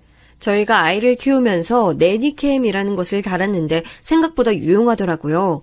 아내는 그래도 집에 CCTV를 다는 건 좀 아니지 않느냐고 불쾌한 얼굴을 했어요. 저는 그런 그녀의 마음을 충분히 이해했습니다. 당연하죠. 집에 그런 것을 그것도 몰래 달아둔다는 것은 감시의 목적이 있지 않고서야 할 수 있는 일이 아니었으니까요. 저는 주방과 거실 그리고 어머니 방 입구 쪽만 볼 수 있도록 하는 방법도 있다고 얘기를 했어요. 집 전체를 다 보자는 게 아니야. 그냥 몇 군데 어머니께서 많은 시간을 보내실 법한 곳에 설치하자는 거지. 아내는 하루만 고민해보고 이야기를 하자고 했죠. 다음날 어머니께서는 한결 밝아지신 얼굴로 주방에 들어오셨어요. 아내는 주방은 자신에게 맡겨두고 손주들이랑 좀 놀아달라고 부탁을 했죠. 준이는 오랜만에 만난 할머니가 좋은지 도통 떨어질 생각을 하지 않았거든요. 어머니께서는 아이들에게 책을 읽어주며 시간을 보내셨어요. 그런데 갑자기 처남네 아이인 은하가 울기 시작하더라고요. 책을 가지고 준이랑 싸운 것 같았죠. 은하가 크게 울어버리자 놀란 준이도 덩달아 울기 시작했어요. 주방에 있던 아내는 급하게 손을 씻고는 준이를 안아 올렸죠. 어머니께서는 서로 책을 보겠다고 하다가 벌어졌다고 말씀하시면서 은하를 안아주셨어요. 아이가 우는 소리에 처남댁도 나왔어요. 그리고는 자연스럽게 아이를 안아 올리더니 이리저리 살펴보더군요. 어머, 얼굴에 이게 뭐야? 은하야, 너 여기 왜 그래? 책을 가지고 옥신각신 하다가 좀 베인 모양이야. 살짝 스쳤어. 처남댁은 어머니의 설명에도 잠깐 인상을 팍 쓰더니 소독해야겠다고 하면서 자신들 방으로 쏙 들어가 버리더군요. 어머니께서는 미안한 얼굴로 은하 얼굴에 흉이라도 지면 어떻게 하느냐고 걱정하셨죠. 아내는 아이 피부가 연해서 생긴 거지 눈에 잘 보이지도 않는다고 했지만 어머니께서는 여전히 걱정스러운 표정이셨어요. 이내 아이를 달래서 나온 처남댁은 잠시 어머니에게 눈길을 주는가 싶더니 식사 준비를 벌써 끝내셨냐고 하더군요. 아내는 아이의 얼굴이 많이 다쳤냐고 물었어요. 처남댁은 어머니 쪽을 힐끗 보고는 짜증난 얼굴로 말했죠. 제가 너무 예민했죠? 요즘 들어서 자주 얼굴에 상처가 생기더라고요. 누가 일부러 그러는 건가 싶기도 하고요. 처음에 다 말했어야 하는데 괜히 넘어갔나 봐요. 지금이라도 좀 얘기를 할까 고민 중이에요. 아내는 어린이집에서 아이가 다쳐오느냐고 물었더니 그런 것은 빨리빨리 얘기를 해서 물어야지 그냥 넘어가서는 안 된다고 말했죠. 처남댁은 어머니를 바라보며 말했어요. 형님 말씀처럼 얘기해야겠어요. 숨긴다고 어디 숨겨질 일도 아닌데 제가 괜히 참아줬나 봐요. 저는 처남댁이 등장하면서부터 줄곧 어머니를 바라보고 있었어요. 확실히 어머님의 얼굴 표정이 시시각각 달라지는 것이 너무나도 잘 보였어요. 심지어는 처남댁이 주방을 오가며 곁을 지나갈 때마다 어머니께서는 긴장한 표정으로 몸이 굳어서는 시선을 아래로 하고 앉아 계시는 게 너무 잘 보였어요. 저는 분명 우리가 모르는 일들이 벌어지고 있고 그 일이 어머니께 독이 된다는 확신이 들었죠. 집으로 돌아오는 길 저는 아내에게 다시 CCTV 얘기를 꺼냈어요. 이번에는 아내도 적극 찬성을 하더군요. 심지어 소리도 녹음이 되는 것으로 해야 한다고 말했어요. 아까 봤어? 애 다친 이후로 엄마 표정이 좀 이상하더라. 계속 동서 눈치 보고 동서도 엄마를 쳐다보는데 뭔가 있구나 싶었어. 오빠도 생각하기에 이거 정상은 아니잖아, 그치? 저는 아내의 의견에 전적으로 동의했어요. 우리는 가까운 곳에 들러서 CCTV 설치에 관해 알아봤어요. 생각보다 손쉽게 설치가 되더라고요. 저는 방법을 간단하게 배운 뒤에 집에서도 몇 번 연습을 해봤어요. 대망의 D-Day가 됐어요. 저와 아내는 하루 휴가를 받아서는 어머니 집으로 갔어요. 아내는 어머니께 쇼핑을 가자고 하면서 모시고 나갔죠. 저는 잠깐이지만 빠른 속도로 집에 CCTV를 설치하기 시작했어요. 절대 들키지 않을 만한 곳에 숨겨뒀죠. CCTV를 설치하고 며칠이 지났어요. 아내와 저는 어떤 화면이 찍혔는지 함께 보기로 했어요. 저희 둘 사이엔 긴장감이 돌았어요. 별 내용 없는 장면은 빨리 감기로 넘기는데 주방에서 찍은 화면에 무언가가 잡히더라고요. 아내와 저는 플레이 버튼을 눌렀죠. 주방의 캠에 찍힌 것은 다름 아닌 처남댁과 어머니의 모습이었죠. 우리는 귀를 쫑긋 세우고 집중해서 화면을 봤어요. 어머니, 형님께 무슨 말씀하신 거 아니죠? 말은 무슨 아무 말도 안 했어. 그나저나 은하, 얼굴 어떻게 하실 거예요? 살짝 스친 거야. 살짝? 살짝이요? 아유, 미안해. 그런 말로 해결될 일이라고 생각하세요? 도대체 어머님 뭘 제대로 하는 게 없으세요? 아니 고작 애 잠깐 놀아주셨으면서 그 사이에 얼굴에 흉이나 지게 하고 와! 잠깐이지만 아내의 얼굴이 확 바뀌었어요. 지금 저게 무슨 상황이냐고 손가락질하며 저를 바라봤죠. 저는 좀 더 들어보자고 하면서 아내를 진정시켰어요. 하지만 저 역시 화가 치밀어 오르고 있었죠. 제가 말씀드렸죠. 아무리 그래봤자 어머니 모시고 사는 사람 저라고, 형님네 아니라고. 조심할게. 처남댁은 뭐라고 중얼거리면서 어머니의 어깨를 확 밀치고 지나가더군요. 그 장면에서는 저도 참을 수가 없었어요.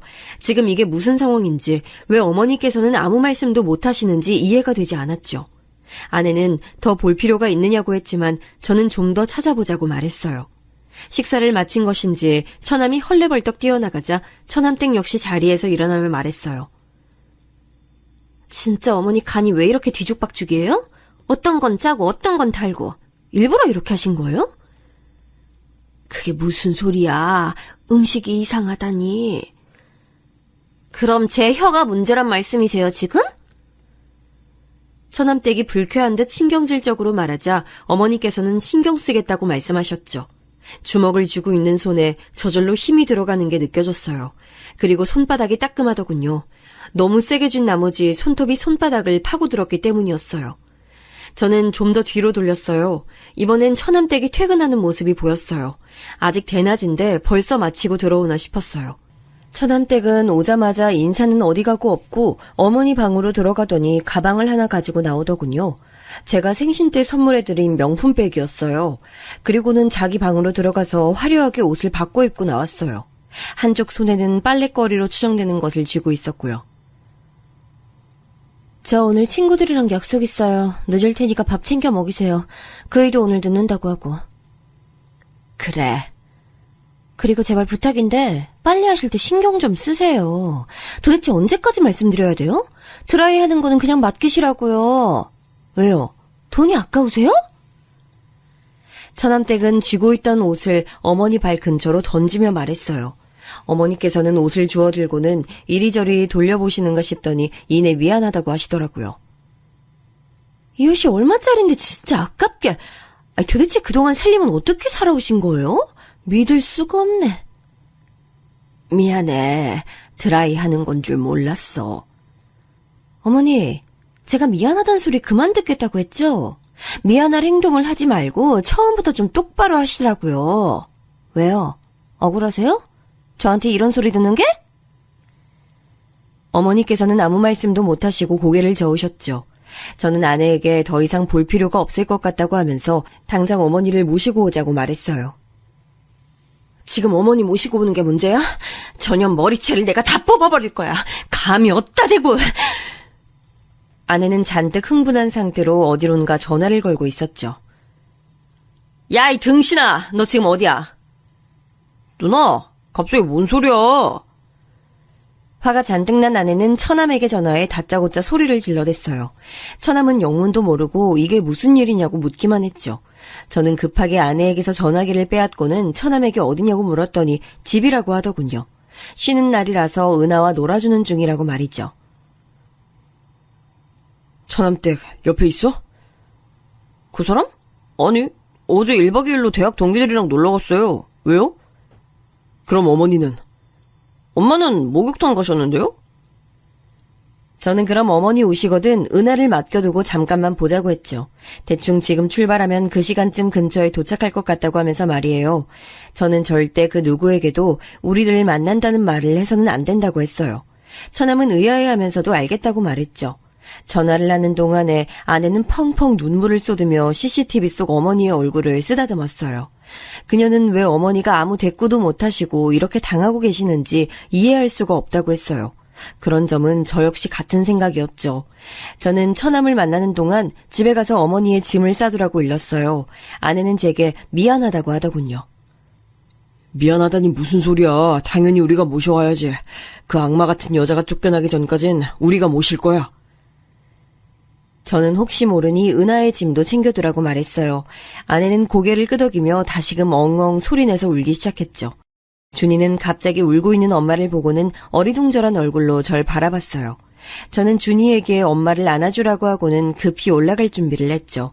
차 안에서 저도 아내도 한마디 말을 할 수가 없었어요. 평소엔 동요로 크게 틀어두고 준이와 노래를 부르던 아내는 고개를 떨어뜨리고 아직도 눈물을 흘리고 있었어요. 절대 어머니 앞에서 그런 모습 보이면 안 되는 거 알지? 어머니 속상해 하실 거야. 우리가 이 사실을 알게 됐다는 사실만으로도 어머니 힘드실 텐데 그렇게 울면 어떡해. 내가 그년 절대 용서 안 해. 절대. 어떻게 엄마한테. 저는 울컥하는 아내의 손을 잡아주며 빨리 어머니를 모시고 오자는 말만 했어요. 아내를 집 앞에 내려주고 저는 처남을 만나러 갔습니다. 처남은 집 두고 왜 밖에서 보자고 하는지 모르겠다고 툴툴거리더군요. 저는 집에서는 할 수 없는 이야기였다고 하면서 CCTV의 영상을 보여줬습니다. 잠시 동안 영상을 뚫어져라 쳐다보던 처남은 언제 찍은 것이냐고 묻더군요. 최근이야. 저번에 어머니를 뵙는데 걸리는 게 있어서. 이런 일이 있으면 저한테 먼저 얘기를 해주셔야죠. 뭘? 어머니가 이상하다는 얘기를 했어야 한다는 거야? 아니면 CCTV를 설치한다는 얘기를 했어야 하는 거야? 당연히 둘 다죠. 엄마도 왜 이런 일이 있는데 말도 못하고. 이게 지금. 같이 살면서 어머니가 이상하다는 것도 눈치를 못 챘다는 게 난 이해가 안 돼서 따로 보자고 하는 거야. 네? 매용, 지금 저 의심해요? 처남은 벌떡 자리에서 일어났어요. 의자가 뒤로 넘어가면서 우당탕 소리가 울렸죠. 카페에 사람들이 힐끔거리면서 우리 쪽을 바라보더군요. 저는 당연한 거 아니냐고 말했어요. CCTV 화면을 볼 때부터 이 일을 처남이 모르고 있었을까 계속 의문이 들었거든요. 차마 아내에게는 말하지 못했지만 아무리 생각해도 처남이 모르는 일이라는 것이 앞뒤가 맞지 않더라고요.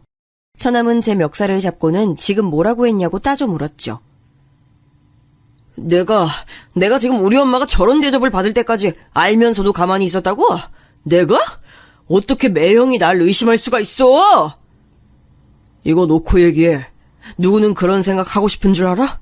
몰랐다는 말이 더 이상한 상황 아니야? 할 말을 잃은 처남은 손에서 힘을 빼고는 바닥에 주저앉았어요. 망연자실한 사람처럼 축 늘어져 있는데 정말 처남은 모르고 있었던 것은 아닌가 싶은 생각이 들었어요. 그래서 어떻게 된 일인지 좀 알아야겠어. 처남도 모르는 것 같으니까 우선 어머니는 우리가 모시고 갈게. 영상도 보내줄 테니까 처남댁이랑 얘기해봐. 우리까지 나서게 하지 말고. 진짜 왜 이런 일이... 처남은 두 손에 얼굴을 파묻고는 한참을 그렇게 있었어요. 그때 전화가 들어왔어요. 아내였죠. 아내는 지금 당장 집으로 오라고 다급하게 말했어요. 저는 깜짝 놀라 처남에게 급히 집으로 가자고 말했죠. 다행히 멀리까지 나온 것이 아니라 금방 집으로 들어갔어요. 집에는 언제 왔는지 처남댁이 와 있더군요. 처남은 다짜고짜 처남댁에게 다가가서는 그녀의 양팔을 붙들고 소리를 질렀어요. 너 왜 우리 엄마한테 왜 그랬어? 갑자기 왜 그러는데? 당신도 형님도 이게 다 무슨 일이야? 처남댁은 갑자기 벌어진 일에 당황하면서 오히려 다들 왜 몰려와서 이러냐고 물었어요. 처남은 CCTV 영상을 그녀 앞에 들이밀고는 이게 뭐냐고 말 좀 해보라고 하더군요. 영상을 보던 처남댁은 소스라치게 놀랐어요.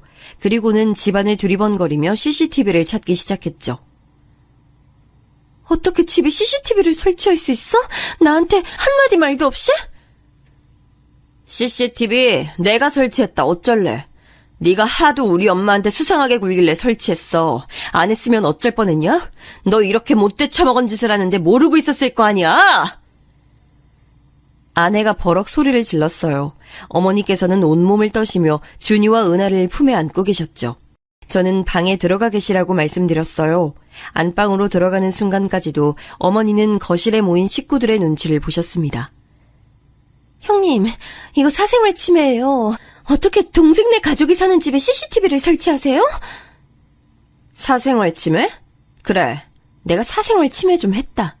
그러는 너는 우리 엄마한테 그따위로 행동하는 건 잘한 일이고?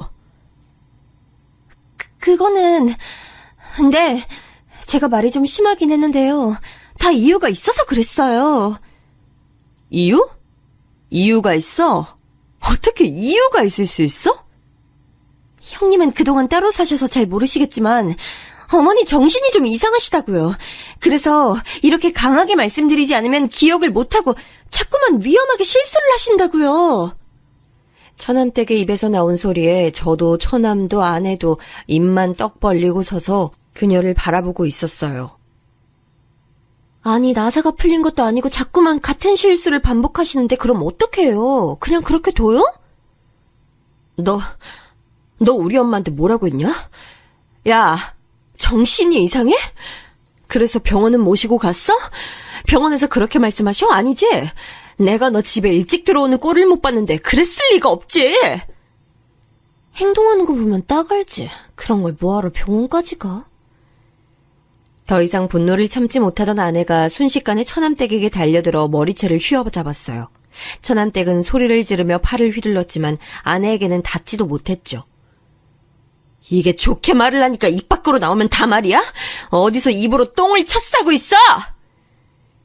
아내는 머리채를 잡은 손에 힘을 주고는 다시 한번 말해보라고 윽박질렀어요. 처남은 바닥에 주저앉아서 다 자신의 탓이라고 눈물을 흘리기 시작했죠. 저는 적당한 선에서 아내를 말리기 위해 타이밍을 보고 있었습니다. 그때 어머니께서 방에서 나오시며 소리를 지르셨어요. 이게 다들 무슨 일이야? 그만두지 못해?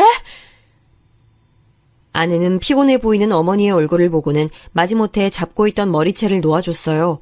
산발이 된 머리를 급하게 정리한 처남댁의 얼굴엔 피가 몰려 불다 못해 곧 터질 지경이었죠. 어머니는 큰 결심을 하신 듯 망설이다 말씀하셨어요. 내가 실수를 좀 했다. 친구 보증을 잘못 써주는 바람에 급하게 돈이 필요했어. 안 그랬다가는 이 집을 날리게 생겨서 그래서 돈을 빌렸는데 그걸 갚을 방법이 마땅치가 않았어. 그래서 이서방한테는 미안하지만 이서방이 사다 준 물건들을 내다 팔았는데 그걸 며느리한테 들켰어. 어머니의 고백에 놀란 저는 왜 말씀을 안 하셨냐고 물었어요. 이서방한테 미안해서 어떻게 말해. 잘해준 것도 없는데 나한테 어머니 하면서 살갑게 대해주고 사위 이상으로 나한테 신경 쓰고 챙겨주는데 급전이 필요하다고 그런 자네가 준 걸 내다 팔았다고 어떻게 말을 해. 그냥 꽁꽁 숨겨두고 싶었어. 아무도 모르게. 어머니, 처음부터 돈이 필요하다고 솔직하게 말씀해 주셨다면 어떻게든 해결했을 텐데요. 그 꼬투리 잡힌 걸로 그럼 계속 참고 계셨던 거예요? 어머니께서는 자식들에게만큼은 알리고 싶지 않았다고 말씀하셨어요. 아내는 그깟 돈이 얼마나 된다고 그 모욕을 참아내며 사셨냐고 어머니를 안고는 펑펑 울기 시작했죠. 처남댁, 다시 말해봐. 어머니가 정신이 이상하셔? 어떻게 눈 하나 까딱 안 하고 그런 말을 하지? 처남댁은 어머니가 다 터뜨리실 것이라고는 전혀 생각하지 못한 듯 입술을 깨물고는 이리저리 눈동자를 돌리고 있었어요. 딱 봐도 이 상황을 어떻게 하면 빠져나갈 수 있을까 고민하는 눈치였죠. 처남은 단단히 결심한 얼굴로 말했어요. 이렇게까지 왔는데 내가 미쳤다고 너랑 살겠냐? 이혼하자, 이혼. 나는 너랑 죽어도 못 살아. 처남이 이혼을 언급하자 처남댁의 얼굴이 확 달라졌어요. 눈을 시퍼렇게 치켜뜨고는 죽어도 이혼은 못한다고 소리를 질렀죠. 옆에서 지켜보는 제가 다 소름이 돋을 정도였어요. 하지만 화가 머리끝까지 난 처남도 만만치 않더군요. 처남은 이런 상황에서 어떻게 같이 살 수 있느냐고 당장 나가라고 소리를 높였어요. 하지만 처남댁은 눈 하나 깜빡하지 않고는 오히려 이 모든 일을 처남 탓으로 돌렸어요. 이게 다 너 때문이야. 그날 내가 너랑 자지만 않았어도 은하만 생기지 않았어도 내가 이렇게 살 사람인 줄 알아? 너 때문이잖아. 처남댁이 고래고래 소리를 지르며 자기 인생을 돌려달라고 말도 안 되는 억지를 부리는 동안 아내는 어머니를 모시고 나가자고 말했어요. 저는 아이들 가방을 어깨에 걸치고는 은하와 준이를 양팔에 안아 올렸죠. 고성이 오가는 모습에 아이들도 잔뜩 겁을 먹은 것 같았어요. 저는 눈 딱 감고 있으면 금방 지나갈 것이라고 말하며 아이들을 꼭 안으며 현관을 나서려는데 갑자기 처남댁이 은하를 부르며 달려들었어요. 다행스럽게도 더 가까이에 있던 처남이 빠르게 그녀의 팔을 낚아챘죠. 내 새끼 데리고 어딜 가? 아내는 처남댁을 싸늘하게 노려보며 말했어요. 네 말대로 네 인생을 망친 게 은하랑 내 동생 아니야? 너 이번 일 깔끔하게 정리해. 그때까지 어머니랑 은하는 우리가 데리고 있을 테니까. 누나, 고마워. 죄송해요, 엄마. 감사합니다, 매형. 우리는 길길이 날뛰는 처남댁을 뒤로하고 집을 나섰습니다. 지방으로 내려가는 차 안은 조용했어요. 아이들은 많이 놀랐는지 차를 타자마자 잠들었죠. 어머니께서는 무슨 죄인이 되신 듯이 고개를 푹 숙이고는 양쪽으로 자신에게 기댄 손주들의 손을 잡고 계셨어요. 그 모습을 보는데 착잡한 기분이 들더군요. 집에 도착한 저희는 안방을 치워 어머니가 쉴 수 있는 곳을 마련해드렸어요. 어머니께서는 한참을 서성이더니 미안하다고 말씀하셨죠. 저도 아내도 그런 말은 절대 하실 필요가 없다고 말씀드렸어요. 저는 어머니께 돈 문제는 얼마나 해결이 되는지 물었어요. 망설이시던 어머니께서는 날랐던 지인이 사기죄로 잡혀서 곧 돈을 일부 돌려받을 수 있을 것 같다고 하더라고요. 정말 다행이네요. 그럼 어머니 더 이상 신경 쓰실 일도 없겠어요. 내가 이 서방 볼 면목이 없어. 또 그런 말 하신다. 저 자꾸 그렇게 말씀하시면 섭섭해요. 저는 무거워진 분위기를 좀 바꿔보려고 일부러 밝게 말씀드렸어요. 아내 역시 괜찮다고 다 좋아질 것이라고 말하면서 한동안은 이모님 부를 필요 없어서 돈 굳었다고 장난스럽게 말했죠. 어머니께서는 저희 부부의 반응에 어처구니 없다는 웃음을 보이셨어요. 그렇게 저희는 네 식구로 새 출발을 시작했어요. 얼마 지나지 않아서 아내의 뱃속에 작은 생명이 있다는 것도 알게 됐죠. 아내는 이번에야말로 꼭 딸이었으면 좋겠다고 말하더군요. 그렇게 우리 식구들이 평화를 찾아갈 동안 처남은 무척이나 바쁘게 시간을 보냈어요. 은하를 보러 몇 번 내려오긴 했지만 처남댁과의 이혼이 뜻대로 쉽게 진행되는 것은 아닌 모양이더라고요. 처남댁 쪽에서도 죽어도 이혼은 못한다고 버틴다고 들었습니다. 급기야 이혼의 조건으로 지금 살고 있는 집을 요구한 모양이더라고요. 처남은 아무래도 재판까지 갈 것 같다고 조심스럽게 말해줬습니다. 저는 어떻게든 도움이 필요하다면 뭐든 말하라고 했어요. 그 사이에 저는 다시 본사로 복귀하게 됐어요. 예전에 살던 집으로 다시 돌아갈까도 생각했지만 아직 마무리되지 않은 시점에서 처남댁과 오고 가며 부딪히는 일은 만들고 싶지 않아 다른 동네에 집을 알아보았답니다. 전세로 주던 집은 팔아버렸죠. 다시 올라간다는 말에 어머님께서는 많이 불안해하셨지만 이내 다른 동네라는 사실에 안도하시는 눈치였어요. 말씀은 안 하셨지만 처남댁과의 일이 마음의 상처로 남은 것 같았습니다. 저희 부부는 더 이상은 어머니께서 마음 다치는 일 없이 오랫동안 우리와 함께하기를 바라면서 처남의 이혼이 빨리 해결되길 바랐어요. 그렇게 몇 달이 더 지나고 아내는 소원처럼 어여쁜 딸을 출산했어요. 어머니께서는 새로 태어난 생명에 무척이나 기뻐하셨죠. 이 아기가 복덩이인지 때마침 처남의 이혼 소송도 승소로 판결이 났어요. 양육권도 친권도 모두 처남이 가지는 것으로 얘기가 된 것은 물론 접근 금지 처분도 받아냈죠. 앞으로 은하 앞에도 어머니 앞에도 절대 나타나지 못하도록 말이에요. 그리고 추가로 어머니께 저지른 행동에 대한 위자료도 청구한다고 하더군요. 처남은 시간이 아무리 많이 걸려도 끝까지 가볼 예정이라고 눈에 불을 켜며 말했어요. 한참은 더 지나고서야 알게 됐는데 처남댁은 이혼 이후 연구소에도 소문이 나는 바람에 따돌림을 당하다가 결국에는 그만두고 해외로 나갔다고 하더라고요. 처음엔 그렇게 은하를 만나고 싶어 하더니만 그것도 이혼 판결이 나고 나서는 전혀 찾질 않았어요. 심지어 법정에서 무슨 일이 있어도 아이는 자신이 키우겠다고 말했다고 하는데 어떻게 한 번도 연락이 없을 수 있는지 의문이 들었죠. 물론 저희가 접근 금지를 신청하긴 했지만 그렇다고 전화도 없을 줄은 몰랐거든요. 아내는 양육권은 줄 수 없다고 난리까지 피웠던 것도 자신이 유리하기 위한 장치가 아니었겠냐고 하더군요. 처남댁이 어디서 어떻게 지내는지 조금도 궁금하지 않지만 제발 인간답게 사람답게 살았으면 좋겠다는 생각이 드네요. 남은 시간 자신이 어머니에게 얼마나 큰 잘못을 저질렀는지 깨닫게 되는 계기가 생겨 어머니가 겪은 고통만큼 당해보고 뼛속 깊이 반성이라는 것을 했으면 좋겠네요.